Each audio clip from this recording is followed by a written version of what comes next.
आज का जो विषय है वो कई अर्थों में मुझे बहुत दिलचस्प लग रहा है। हम राजनीतिक दलों के लोगों से ये जानना चाहते हैं कि राजनीति क्यों जरूरी है।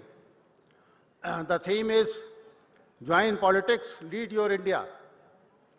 मुझे इसलिए दिलचस्प लग रहा है कि पॉलिटिक्स को, आमतौर से राजनीति को, हमेशा भारतीय समाज में नकारात्मक रूप से लिया जाता है।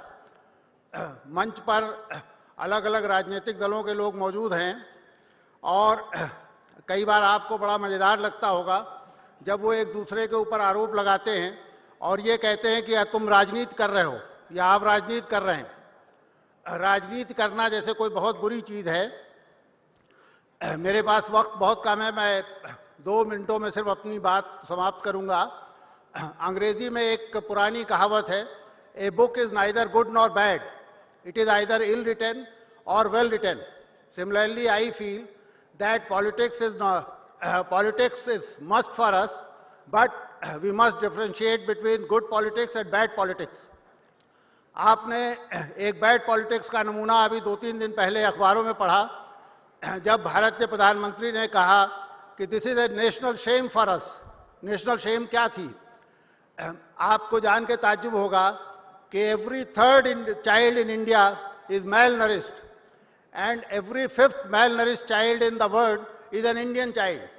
तो ये हमारी बैड पॉलिटिक्स का नमूना है। जब राजनीति में शरीक होने वाले लोगों के लिए ये कोई महत्वपूर्ण मुद्दा नहीं रह जाता। हमारे बच्चे malnourished ना हों, इसके बारे में सोचने का वक्त नहीं रह जाता। तो this is an example of bad politics. तो मैं तो पर्सनली इसमें विश्वास करता हूँ कि every student should take part in politics, but he should be capable of making distinction between good politics and bad politics. तो हमारे देश में जो अच्छी राजनीति का विरोध करते हैं वो अमूमन आकर के आपके बीच में ये भी तर्क देने की कोशिश करते हैं कि आप सिर्फ अपने पढ़ने लिखने से संबंध रखो और राजनीति से दूर रहो। मुझे ऐसा लगता है कि किसी भी पढ़ाई लिखाई का कोई मतलब नहीं है अगर आपको राजनीति की समझ नहीं है और अच्छी राजनीति की समझ नहीं है। धन्यवाद।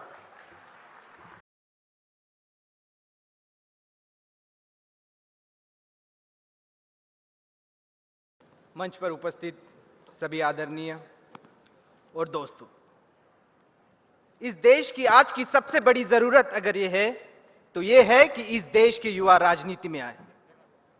ये युवाओं का देश है। जीवन के हर क्षेत्र में हम युवा नई नई चुनौतियों का सामना करने के लिए तैयार है। पर क्या गरीबी चुनौती नहीं है? क्या भूखमरी, अशिक्षा, सांप्रदायिकता, जातिवाद चुनौती नहीं है? अगर एक विकसित राष्ट्र में जीना है तो इन चुनौतियों का सामना करने की जिम्मेदारी हमें उठानी पड़ेगी। लोक सहभाग द्वारा विकसित राज्य व्यवस्था ही सही लोकतंत्र में परावर्तित होती है। फिर भी सवाल उठता है कि युवाओं से ही राजनीति में अपेक्षा क्यों की जाती है? क्योंकि हम वो युवा है जिनकी सोच आधुनिक है, हम वो युवा है जिनकी विचार व्यापक है, हम वो युवा है जो जाति भेद नहीं मानते, जो अमीरी गरीबी नहीं मानते, जो भ्रष्टाचार के खिलाफ खड़े रहते हैं।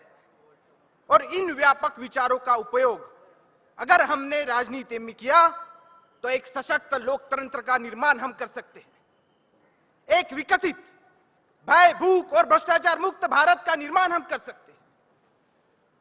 आज हम में से हर कोई सफलता के लिए दौड़ रहा है, पर हम में से हर किसी को लगता है कि इस देश को आदर्श राज्य व्यवस्था देने वाले छत्रपति शिवाजी महाराज जैसा नायक इस देश को मिले।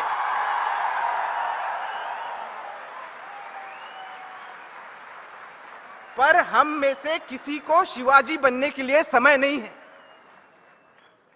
हम में से हर कोई उसी तरह का नेतृत्व इस देश को दे सकता है, बशर्ते उस तरह का साहस, उस तरह का शौर्य हमें दिखाना होगा।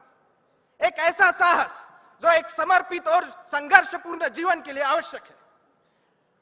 इस देश की जो राजनीतिक स्थिति है उस पर टिप्पणी करने के लिए तो हम हमेशा तैयार हैं, पर सक्रिय राजनीति में आने के लिए हम तैयार नहीं हैं। हम कहते हैं कि राजनीति में परिवारवाद है, राजनीति में भ्रष्टाचार है, राजनीति में गुंडागर्दी है, राजनीति पैसे वालों का खेल है।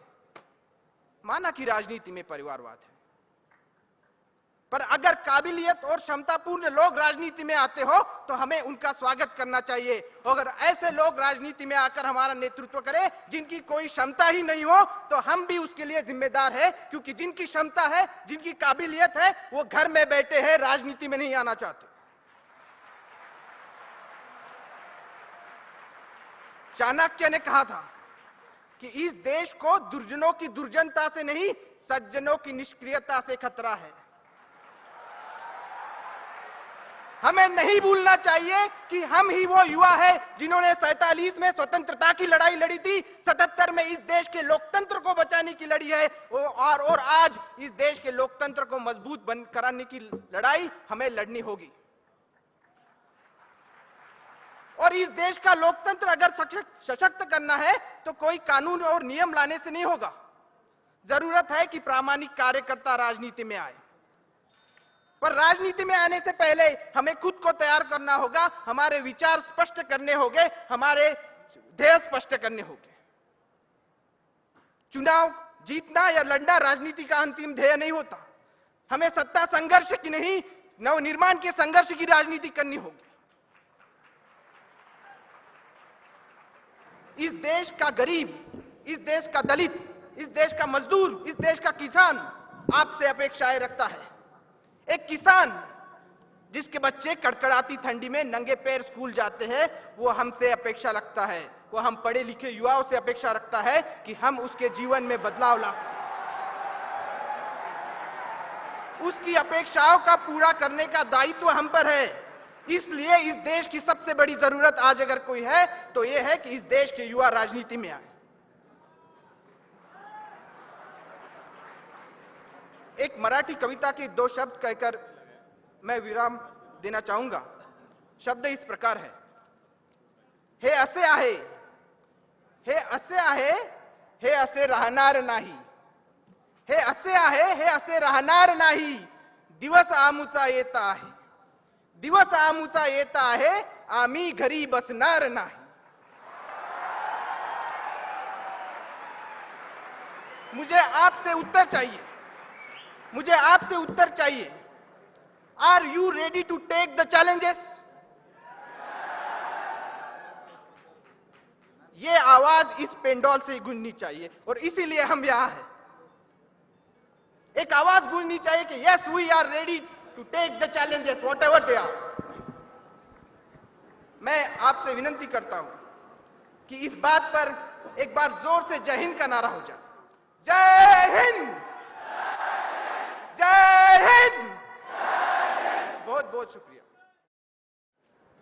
आदरणीय श्री अनुराग सिंह ठाकुर और सभी विशिष्ट अतिथियों का मैं उत्सव इंटरनेशनल स्कूल का विद्यार्थी राष्ट्रीय जनप्रतिनिधित्व दल का अध्यक्ष आप सभी की ओर से सादर सप्रेम स्वागत करता हूं। मैं अपने वक्तव्य की शुरुआत श्री अटल बिहारी वाजपेयी जी की कहे गए पंक्तियों से करना चाहूंगा। टूटे हुए सपनों की कौन सुने सिसकी, अंतर की चीरवता पलकों पर टिटकी। टूटे हुए सपनों की कौन सुने सिसकी, अंतर की चीरवता पलकों पर टिटकी। हार नहीं मानूंगा, रार नहीं ठानूंगा, काल के कपाल पर लिखता मिटाता हूं, गीत नया गाता हूं, गीत नया गाता हूं। अपना भारत एक ऐसा देश है जिसकी 51% जनसंख्या 25 वर्ष से कम है। भारतीय राजनीति में युवाओं की भूमिका अत्यंत महत्वपूर्ण है, लेकिन केवल वोट कास्टिंग द्वारा युवा राजनीति में भाग ले रहा है, यह सच नहीं। आज के समय काल भारतीय छात्र विभिन्न प्रकार के कैरियर चुनते हैं, पर युवा क्यों नहीं राजनीति को कैरियर विकल्प के रूप में देखते हैं? तथ्य यह है कि वैश्वीकरण और अंतर्राष्ट्रीय व्यापार के खाते पर उनके पास विभिन्न प्रकार के कैरियर उनके लिए उपलब्ध हैं। लोग राजनीति में गंदगी, कीचड़ को देखते हैं, लेकिन उनमें से कोई राजनीति में जाकर उस कीचड़ को साफ नहीं करता। स्वतंत्रता आंदोलन के दौरान राजनीति एक श्रेष्ठ पेशा था, लेकिन आज ना तो उसे मिशन के रूप में और ना ही एक पेशे के रूप में देखा जाता है, लेकिन सिर्फ उसे शुद्ध वाणिज्य के रूप में गंवारा जाता है। दोस्तों, एक मीडिया रिपोर्ट के मुताबिक भारत के 65% मतदाता की आयु 35 वर्ष से कम है। 2009 के भारतीय आम चुनाव में युवा मतदाता बड़ा चेहरा बनकर उभरा, तो क्या इसका मतलब है देश की राजनीति में युवा आ गया है और देश के लिए कठोर से कठोर परिवर्तन सेट करने वाला है। जैसा कि हम सभी जानते हैं, ब्रिटिश शासन की आजादी के 64 साल बाद भी भारत में सुधार के काफी कम संकेत दिखते हैं। देश के गरीब लोगों का पेट अनाज से भरता है, ना कि योजनाओं से। योजना बहुत है, लेकिन उन पर अमल करने की जरूरत है। हम राजनेता वरिष्ठ अधिकारी से परिवर्तन की अपेक्षा करते हैं, उन्हें जिम्मेदार ठहराते हैं, लेकिन जब तक हम आप इस राजनीति में आगे बढ़ चढ़कर ना आएंगे, तब तक हमें किसी पे जिम्मेदार लांछन लगाने का हक नहीं। बढ़ती महंगाई, भ्रष्टाचार, कालाबाजारी, कुशासन से आम जनता तंग है। कब तक हम अपने सामने लोगों को मरते, किसान को आत्मदाह करते देखेंगे? जब तक हम समाज में उतरकर उनके समस्याओं से रूबरू ना होंगे, तब तक हमें उन्हें उनके दुख दर्द का एहसास नहीं होगा।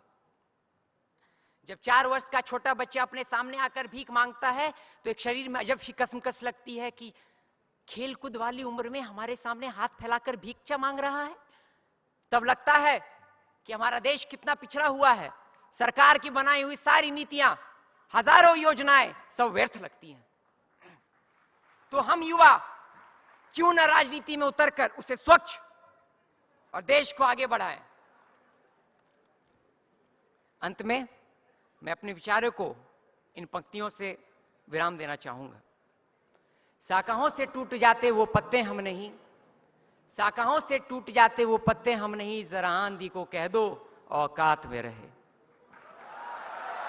धन्यवाद।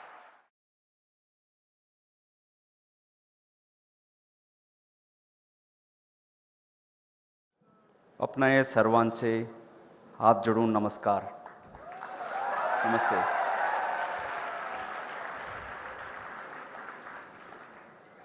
The chief convener of this second Indian Student Parliament, young and dynamic, Rahul Karat, and other dignitaries on the dais, distinguished guest in front of me, and my dear students came across various states from the country. My hearty welcome and wish you the best here. It gives me great honor standing in front of, behind me you could see the father of the nation and great leaders who built this India and leaders who are continuing or taking our country forward. And in front of me, the future leaders who would or interested to take this country, as Dr. Vishwanath Karaji says, this 21st century belongs to Mother India. And if you want to make our India the superpower of the world, it is your responsibility, it is your duty to take this country move forward. And you join politics and take the leadership in your hands, your future in your hands. And as again said, it's a great honor to be associated with you. Coming back here, I was there in the first session too. Little bit of my own story, why I have joined politics. Right from student days, I was in politics, student politics. Went back to US, first graduate in the family. First guy to go abroad. Spent 14 years as a lawyer. Wife is a doctor. At peak of my practice, decided to come back to India. Contested elections from Nizamabad constituency, the Telangana region of Andhra Pradesh. This is my second term in the parliament. People do ask me, do I enjoy politics? No. Politics is not enjoyment. Politics is a commitment. As a professional lawyer,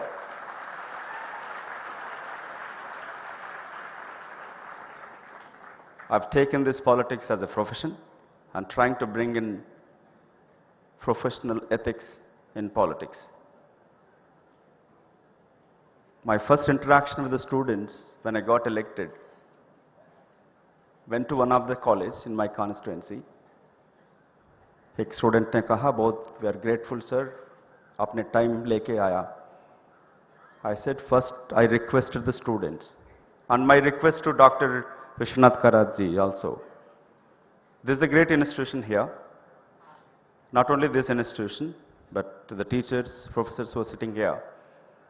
First, try and tell the students, never ever tell any leader that we are grateful to you, आपने वक्त लिया, हमारे पास आया. Leader या public representative का काम होता है पब्लिक रिप्रेजेंट करे, issue they represent the people's issues in the parliament and Lok Sabha और Vidhan Sabha. Start demanding your right, start questioning your leaders right from sarpanch to parliamentarian. Then only you can get in a better governance and a respective, responsible politicians or representatives. Recent months, last 1 year, you've been witnessing our youth of this country are forefront of movement against corruption. It's easy to say, it's easy to fight or easy to talk at coffee table or behind the closed doors. But take up the issue on in your hands. That's what you need to do it. Yes, I do agree. Many of you may think that getting into politics is you need to have a godfather or a political family. As I said, none in my family in politics. First parliamentarian, no political godfather. Have not even raised in the district which I represent, but people did elected me second time when rest of my MLAs who are speaker, ministers, state Congress president have lost, but they've elected because of my consistent commitment to the cause of separate state of Telangana or people's issue, which they've reposed confidence in me.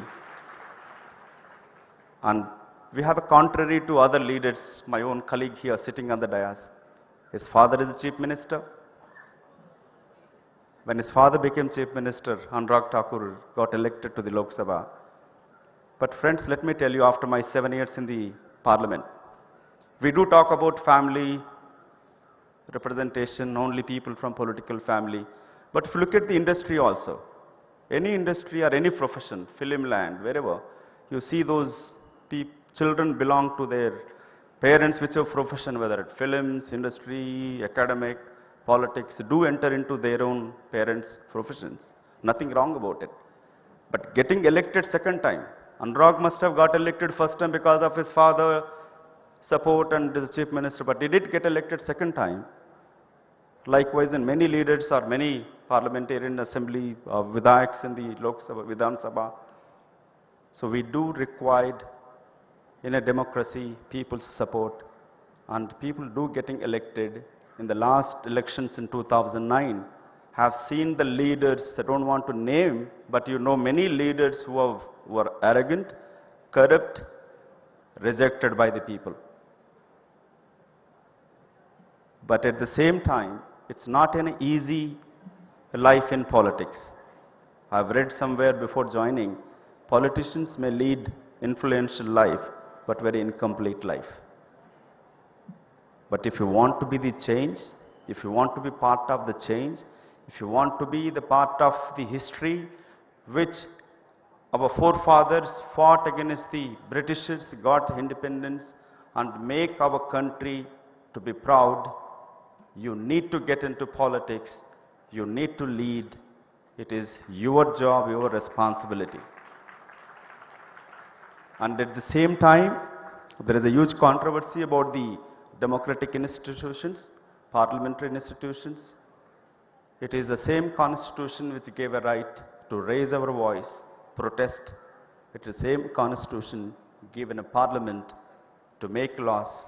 And if you want to make a responsible parliamentarians to bring in Lokpal or to bring in various other laws to curb the corruption and make better living to the people of this great nation, it is your responsibility to join politics. Joining politics, not necessarily getting elected to the local bodies or legislative bodies. Joining politics or keeping interest in politics. Instead of reading the city page or the last page or page 3 of the newspaper, please kindly read the first page, the front page. Show interest. In democracy, the people's opinion and your right to vote is the weapon to bring in change in the society. Utilize your right to vote. Make your voice felt, heard. Any party or in government will change or bring policies when the people's opinion changes. You be the change. Make an opinion. That opinion heard in the legislative bodies. Then the government at the day will work and strive for the promises which it made. Take it up right from the local body elections. Let me ask one quick question. How many of you knows your parliamentarian or MLAs? Please raise your voice. Raise your hand, sorry. See, many of you still don't know who is your parliamentarian or who is your MLA or who is your corporator or council member. Try to, my mobile number published every day in the newspaper. Anyone in the constituency can pick up a phone and call. I made a 1-800 number and free SMS where people can reach me. How many of you heard about RTI Act, Right to Information Act? It's a great weapon. I'm proud to be the part of that Lok Sabha which brought, and the leader and the party which brought this RTI Act. India is the 50th country in the world which brought this act.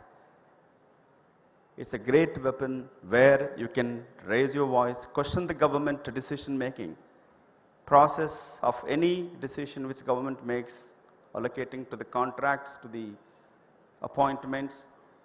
So kindly use RTI Act.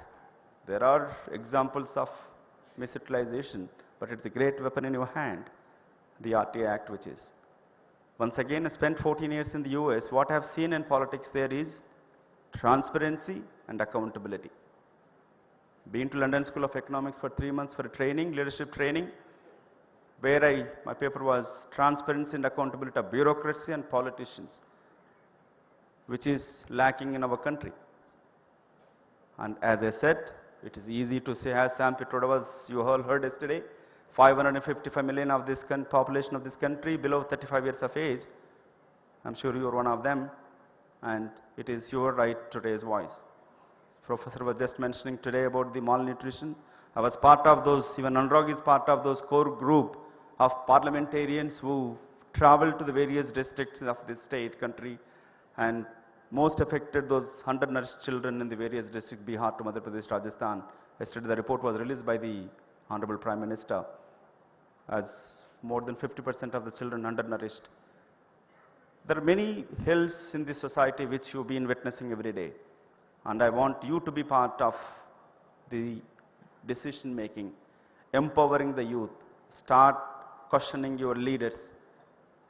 You become a leader, whether not necessarily to be in politics, but whether you want to choose either legal profession, medicine, industry, whichever you choose, but be a leader. Make a difference. I want to be different than rest of the people, what they think, not normal citizen. That's what I did it from my school days. Here what I am here. It's a great privilege to stand in front of you and share my views without making too much a lengthy speech here. And let's join hands together. Let's build the new Bharat, India we proud of. And unless we join together, unless we join politics, unless we join and make it the politicians responsible, answerable to the people of this great nation. We have a great democratic system in the world.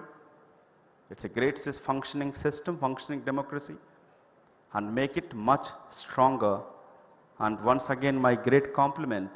Let's make this polity, and let's make this our political system a transparent, accountable, corrupt-free, and let's all raise our heads. Let's answer and thankful to our great forefathers who built this great nation. Take this country, move forward, and build this nation, the best in the world, India we proud of. Thank you, friends, for listening to me, and Jai Hind.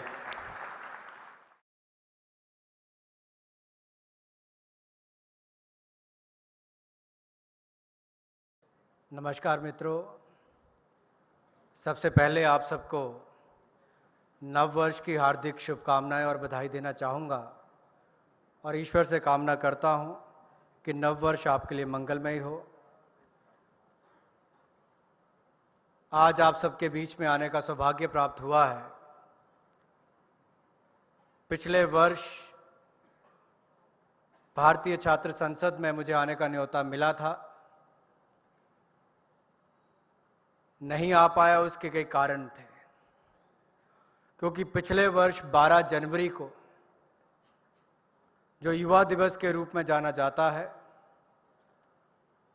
एक ऐसा कार्यक्रम हमने कलकत्ता से शुरू किया था।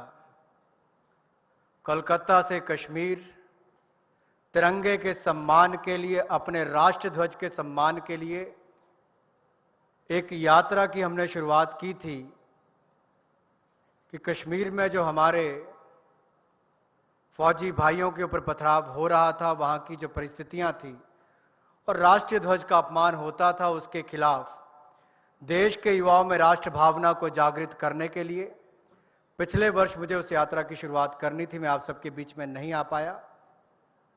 इस वर्ष आने का सौभाग्य प्राप्त हुआ है।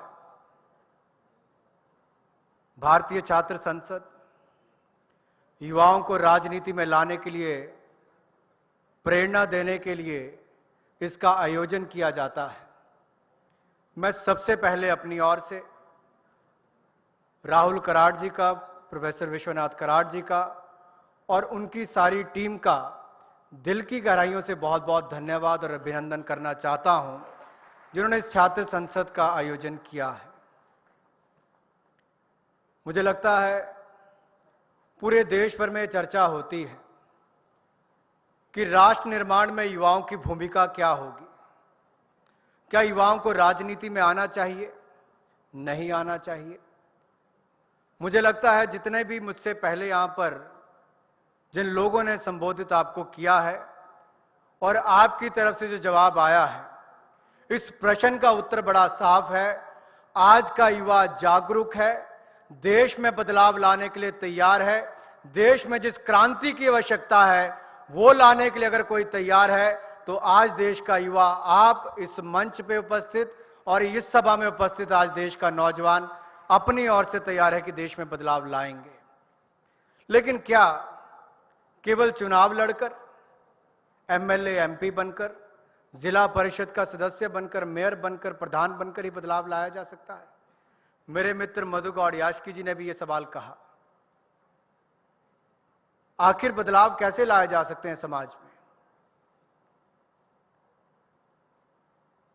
भारत दुनिया का सबसे बड़ा लोकतंत्र है और इसके जब 4 पहलुओं की हम बात करते, 4 स्तंभों की बात करते हैं, राजनीति, लेजिस्लेशन की हम बात करते हैं, ब्यूरोक्रेसी की बात करते हैं, कार्यपालिका की बात करते हैं, जुडिशरी की हम बात करते हैं और मीडिया की बात करते हैं।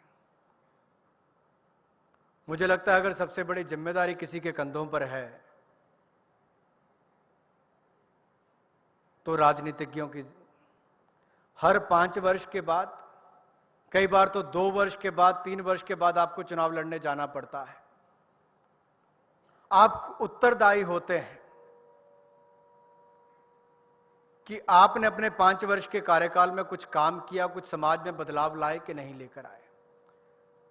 जो एक बार सिविल सर्विसेज का एग्जाम में पास होता है, शायद उसको वापस किसी एग्जाम में बैठना नहीं पड़ता। जो एक बार जज बनता है, शायद उसको वापस नहीं जाना पड़ता। जो मीडिया में आता है, शायद उसको उतना उत्तरदायी या उसको उतना जवाब नहीं देना पड़ता जितना एक राजनीति में आने के लिए देना पड़ता है।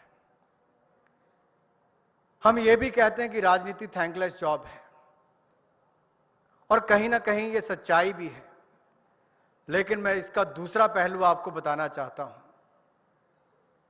शायद आप किसी कॉरपोरेट ग्रुप में काम करने, किसी मल्टीनेशनल कंपनी में काम करते हैं, आपको अगर लाखों रुपए का बोनस मिले तब भी आपको वो सुख नहीं मिलता जब आप अपने किसी फैसले के माध्यम से देखते हैं कि किसी गरीब के जीवन में आप बदलाव लाए हैं, किसी विधवा के जीवन में आप बदलाव लाए हैं, किसी आम आदमी को जिसकी कोई सुनवाई नहीं करता उसकी आपने सुनी, आप बदलाव लाए हैं, तो वो सुख आपको शायद वो लाखों रुपए का बोनस भी नहीं दे सकता जो आपको तब मिलता है कि आपके कदम ने किसी व्यक्ति की जिंदगी में कोई बदलाव लाया है।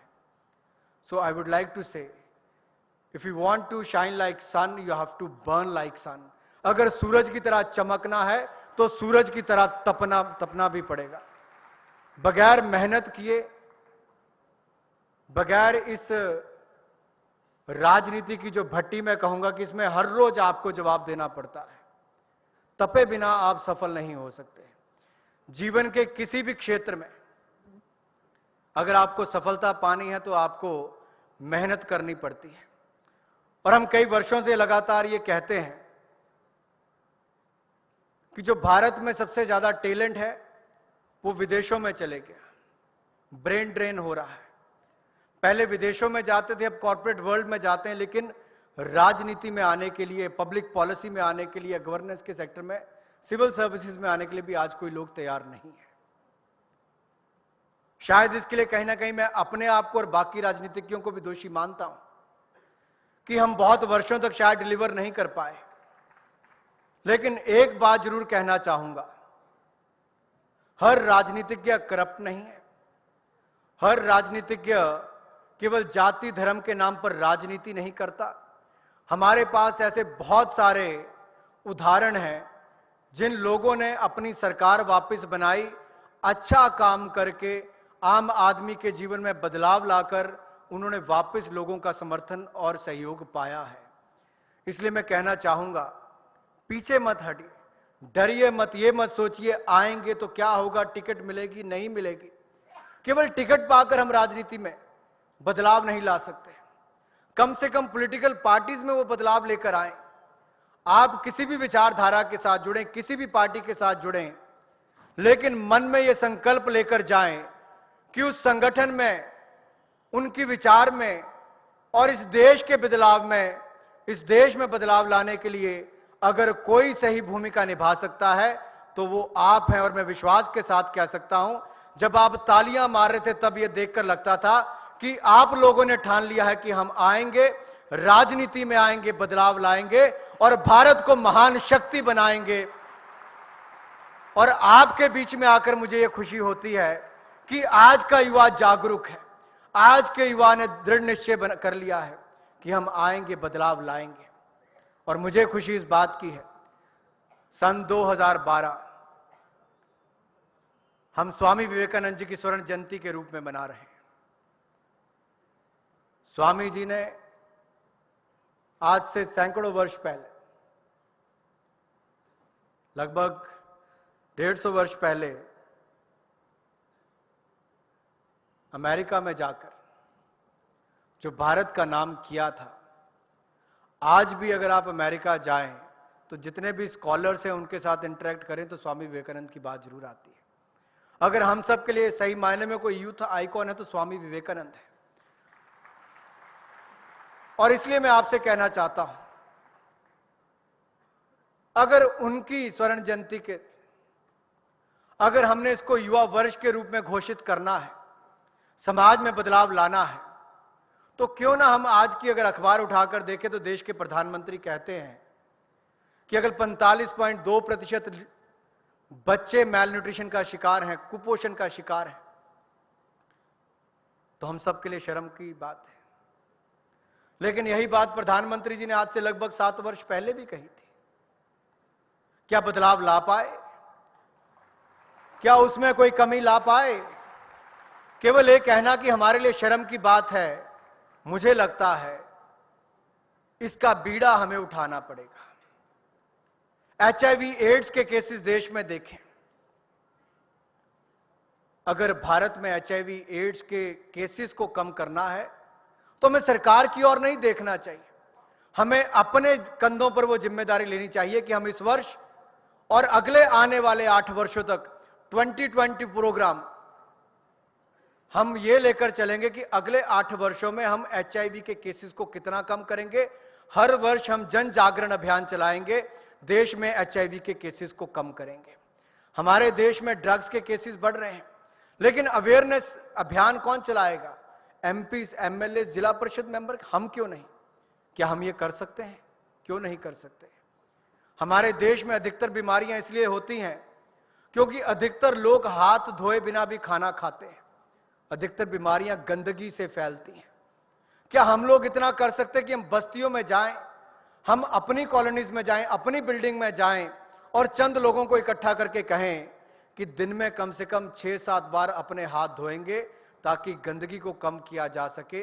हाथ साफ होंगे तो आप भी साफ होंगे, आपका स्वास्थ्य भी ठीक रहेगा। क्या हम ये प्रयास कर सकते हैं? छोटे छोटे बदलाव हैं। मुझसे पहले एनवायरनमेंट पर शायद पचौरी जी यहां पर बात कर रहे थे।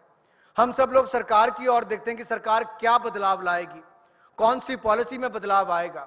लेकिन मैं आपसे कहना चाहता हूं, अगर आपका AC 18 डिग्री पर चलता है तो उसको 25 डिग्री पर चलाइए। अगर आप आम बल्ब यूज करते हैं तो CFL बल्ब यूज कीजिए। अगर आप एक कॉमन पूल में कार को चलाएंगे तो शायद उससे लाभ मिलेगा। रेड लाइट पर अपनी गाड़ी को बंद कर देंगे तो फर्क पड़ेगा। टायर में हवा ठीक होगी तो फर्क पड़ेगा।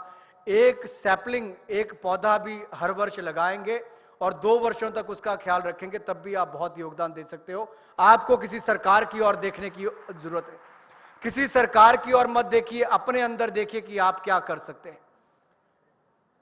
मैं राजनीति में आया, मुझसे पहले कहा गया कि शायद मेरे पिताजी मुख्यमंत्री हैं, लेकिन आप 555 जो लोकसभा 545 जो लोकसभा के सांसद हैं, उनके सरनेम्स देखिए। मैं तो अपने पिता का सरनेम भी इस्तेमाल नहीं करता। वो प्रेम कुमार धूमल लिखते हैं, मैं अनुराग सिंह ठाकुर लिखता हूं और 9वीं कक्षा से लिखता हूं। पहले क्रिकेटर बनने की ठानी थी कि देश के लिए खेलूंगा। अपने प्रदेश का नेतृत्व किया, ऑल इंडिया चैंपियन रहे, हर ग्रुप में रहे। और जब 25 वर्ष की आयु में हिमाचल प्रदेश क्रिकेट संघ का अध्यक्ष बनने का मौका मिला तो विरासत में वो क्रिकेट संघ मिला जिसने कभी एक मैच नहीं जीता था। 5 वर्षों के अंदर हिमाचल प्रदेश की टीम को रणजी ट्रॉफी का प्लेट ग्रुप का ऑल इंडिया चैंपियन बनाकर दिखाया है। हमने कॉमनवेल्थ गेम्स की बात कही। जवाहरलाल नेहरू स्टेडियम को रेनोवेट करने के लिए 960 करोड़ रुपए खर्च किए गए। जो स्टेडियम बना हुआ था केवल रेनोवेशन पर 960 करोड़ रुपया। मैंने हिमाचल पर पहाड़ को काटकर, जहां पर 3 गुना ज्यादा कीमत आती है, उसको काटकर केवल 60 करोड़ रुपए में दुनिया का वो स्टेडियम बनाया जिसको IPL के मैचेस के दौरान 86% लोगों ने कहा कि दुनिया का सबसे खूबसूरत स्टेडियम है। केवल अपने पिताजी के नाम पर नहीं, भारतीय जनता युवा मोर्चा का अध्यक्ष बनने का मौका मिला। सबसे पहली मुहिम कोई शुरू की तो कश्मीर में जो पथराव हो रहा था उस पर भारत के युवाओं में राष्ट्र निर्माण, अपने तिरंगे के सम्मान के लिए। मैंने कोई अपनी पार्टी के वोट बैंक के लिए नहीं, इसलिए कि जब आपको अपने राष्ट्र से प्यार होगा, आपको अपने तिरंगे से प्यार होगा, आप अपने देश के लिए मरने मिटने के लिए तैयार होंगे, तो आज मैं फख्र के साथ ये कह सकता हूं, इस देश का नौजवान जागरूक है, देश के लिए मर मिटने के लिए तैयार है और देश में बदलाव लाने के लिए तैयार है। इस देश को पीछे कोई नहीं छोड़ सकता। आज अगर देश को महान शक्ति बनाने के लिए कोई तैयार है तो वो आप हैं, इस देश का नौजवान है। और मैं फख्र के साथ राहुल जी यहां पर कह सकता हूं, प्रोफेसर साहब ये कह सकता हूं, आपने जो कार्यक्रम की शुरुआत की है, ये आपने एक ऐसा पौधा लगाया है जो आने वाली पीढ़ियां याद करेंगी। बहुत सारे एजुकेशनल इंस्टीट्यूट ऐसे हैं जो पैसा बनाने में लगे हैं, केवल पैसा। कितने हजार स्टूडेंट्स हो गए, लेकिन आपने उनसे हटकर एक नया प्रयास किया है। शिक्षा भी देते हैं और इन युवाओं को कि किस तरह से ये भविष्य के नेता होंगे, ना केवल MLA MP होंगे, चाहे NGO चलाएं, चाहे किसी पॉलिटिकल पार्टी के संगठन में जुड़कर ये उसके सिस्टम में बदलाव लाएं, चाहे ज्यादा प्रोफेशनलिज्म लाएं। मधु जी ने कहा जो अपनी अच्छी प्रैक्टिस छोड़कर अमेरिका से वापस आए तेलंगाना की लड़ाई लड़ने के लिए, समाज में राजनीति में प्रोफेशनलिज्म लाने के लिए, मैं फख्र के साथ इस मंच से कह सकता हूं चाहे वो सुप्रिया सूले जी हो, मधु जी हो, मैं हूं, सचिन पायलट हो, कोई भी हो, हम वो युवा सांसद हैं जिन्होंने मेल न्यूट्रिशन पर सबने इकट्ठे आकर, कुपोषण पर सभी पार्टियों के नेताओं ने इकट्ठे आकर काम शुरू किया था। और ये जो हंगामा रिपोर्ट कल प्रधानमंत्री जी ने दी, ये किसी और की हुई नहीं, हम सब एमपीज की हुई जो युवा सांसद हैं उन्होंने ये काम किया। पार्टी पॉलिटिक्स से उठकर हमने काम किया है और विभिन्न क्षेत्रों में हम करने वाले हैं। इसलिए मैंने इस मंच से ये नहीं कहा कि आप युवा मोर्चा के साथ आकर जुड़िए, मैंने केवल इतना कहा है जो प्लेटफॉर्म आपको ठीक लगता है, जिस पॉलिटिकल पार्टी का ठीक लगता है, जो विचारधारा आपको ठीक लगती है उसको चुनिए और एजेंट ऑफ चेंज आप वो बदलाव लाइए। केवल एक लाइन कहकर मैं वो खत्म करूंगा, एक शेर पढ़कर मैं वो खत्म करूंगा।